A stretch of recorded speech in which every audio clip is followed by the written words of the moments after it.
Okay, so I have logged into my room, which just so happens to be called DOE Tech 1 main.gov. Yours obviously will have your own name associated with that. And the first thing I'm going to do, there's two levels I'm going to do here. One is create a meeting, and one is then use the event management piece. But the first thing I'm going to do is I'm going to create a new meeting.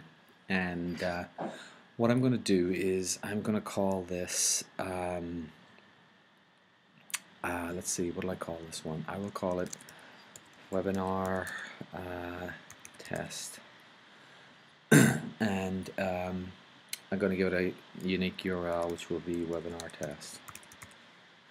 And beyond that, if I were to put a summary in here, this is where the summary would go, and this is just the meeting part.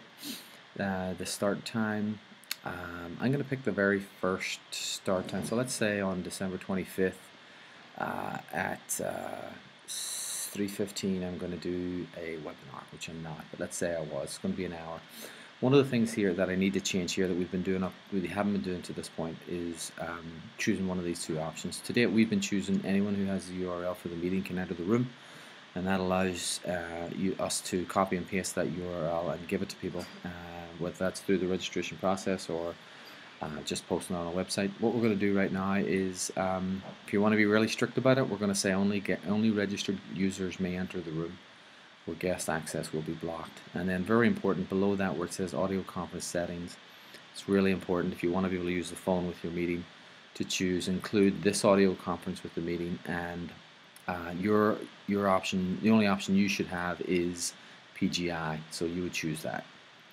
The key here is to make sure that you've selected this radio button. At that point I'm going to go to next, and then what I've done here is you should appear over in the right hand side. You can see here that this is me. You'll automatically be listed as a current participant for the webinar test. You'll be automatically listed as a host. Traditionally what we've done here is we've gone through the list, and so if I wanted to add Anne-Marie, I'd select Anne-Marie and move Anne-Marie over.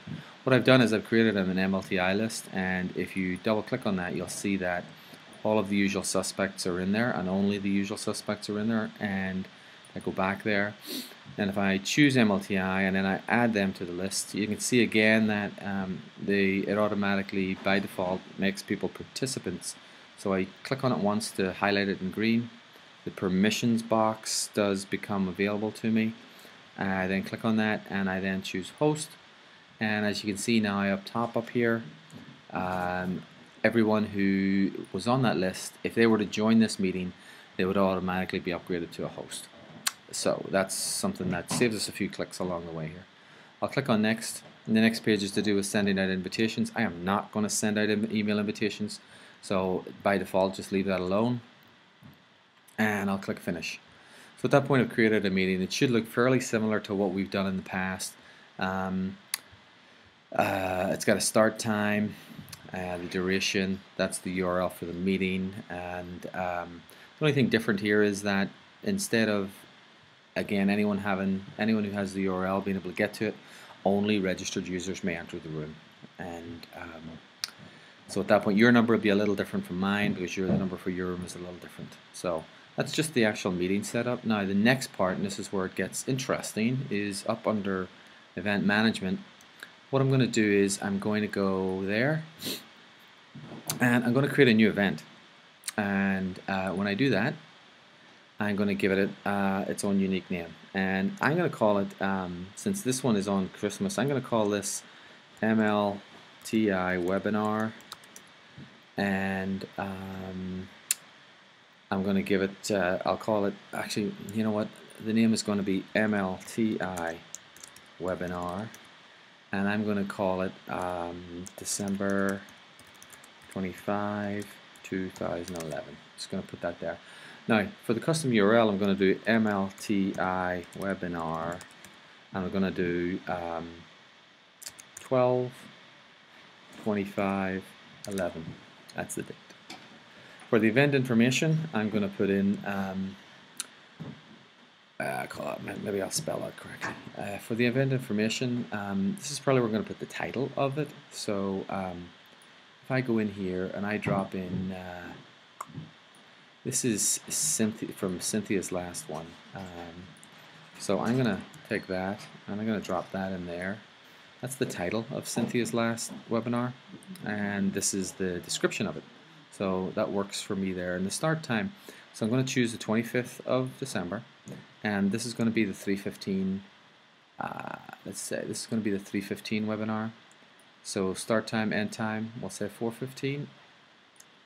And what I can do here is I'm going to choose a file, and the file, I'll make this file available to you, but I've got a little MLTI logo file, and I'm going to choose that. So we're customizing, branding the event. And then if I scroll down a little bit, we are going to present an Adobe Connect meeting, and I'm not going to require approval after registration, so make sure that box isn't checked. And then I go to next.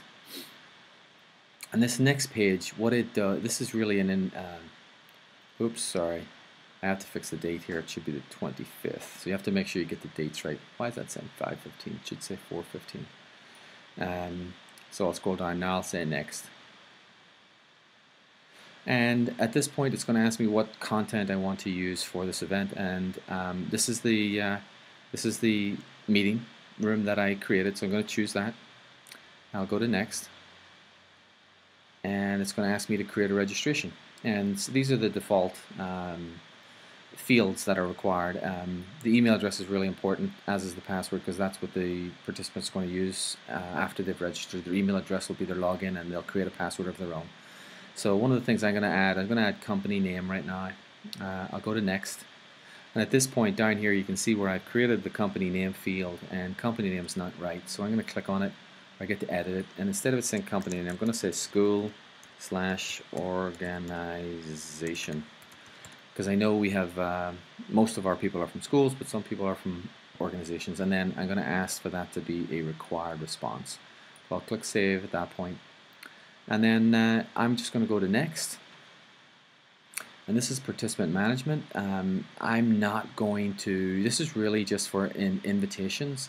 If I want to invite unregistered guests or registered users or groups or whatever, or if I want to import a list of email addresses that I have, this is how I would do it.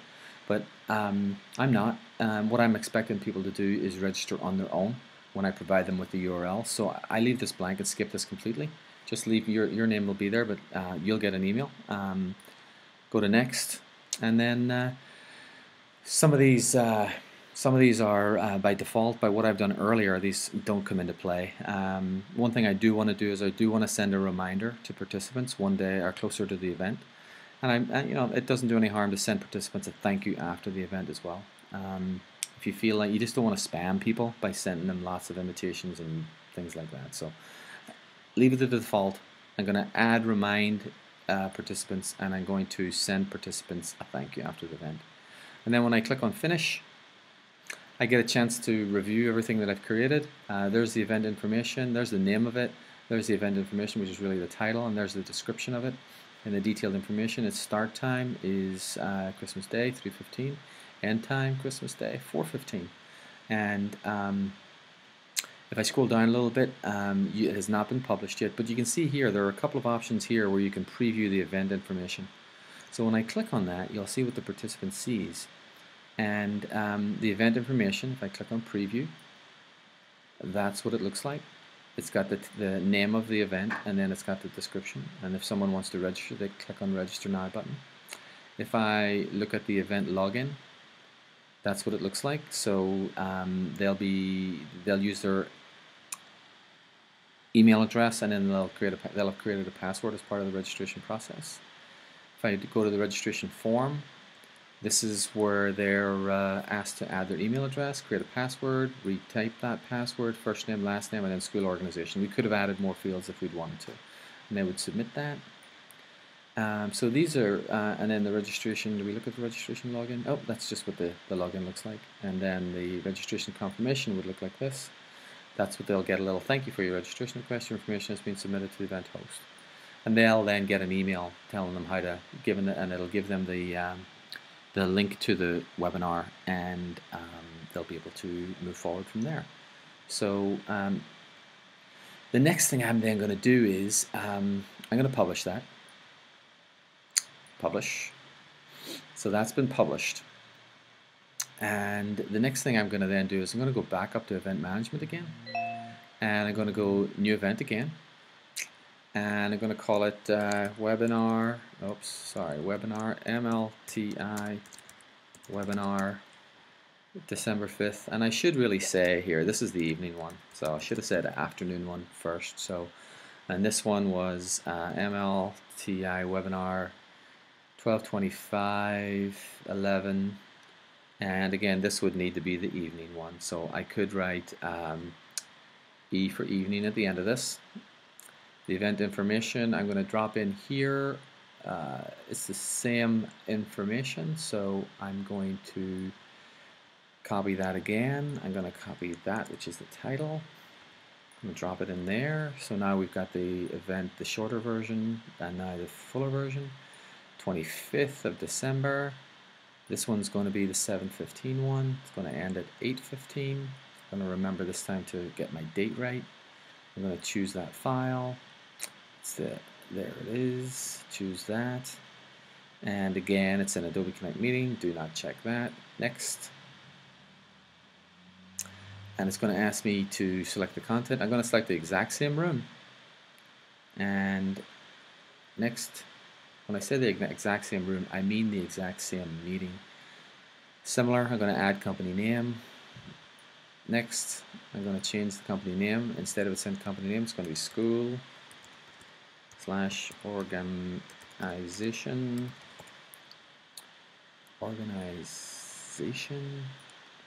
School, I can't spell. Going to make it a required response. Click save. I'm going to go to next. Again, I'm going to skip this one completely because I don't want to send out all those invitations. I'm going to send a reminder. I'm going to send a thank you. I'm going to click finish. I get to preview all of this, and as you can see here, the difference here, the big thing here is that every time I create a special event, as you can see here, this is MLTI webinar 12:25:11 E for evening, and of course I should have remembered to do A for afternoon earlier. So each event is different, and that would be how you would create. Once I publish that, that's now been published.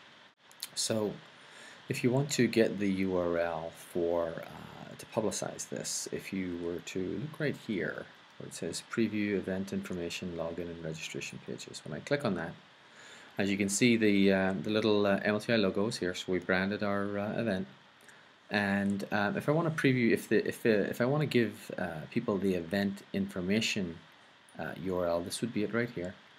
As you can see, it says has the date, has the name that I gave it, and the date, MLTI webinar 12:25:11, and E for evening, and then it says event.